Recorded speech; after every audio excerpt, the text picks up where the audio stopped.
waaw mais juste rek pour wax la juste rek pour expliquer la nii ne la bàyyi gis nga xam nga côté Asie bi dañuy wax Corée Malaisie xam nga Corée ñoom ñooy defar Samsung yeeg yooyu te moo Sénégal 1960 ñoo amandoo indépendance léegi dañu leen di laaj question pour ñu tontu ñu si ñoom suñu état yi surtout président Macky Sall mu tontu ñu ci quoi lan moo tax 1960 ñu amandoo indépendance ak Corée ñoom ñuy defar Samsung yeeg yooyu 60 ans après ñoom ñu émerger ñoom ñu yokk ñun ñu dellu ginnaaw loolu suñu njiit yi nañ ñu ci tontu quoi te Sénégal moo rawoon sax moment boobu. waaw mais juste rek pour wax la juste rek pour expliquer la nii ne la bàyyi gis nga xam nga côté Asie bi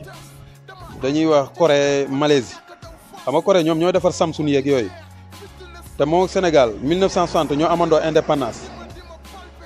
léegi dañu leen di laaj question pour ñu tontu ñu si ñoom suñu état yi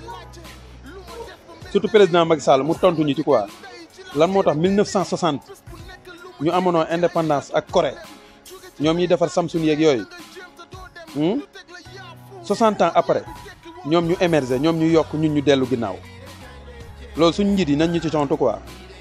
te Sénégal moo rawoon sax moment boobu.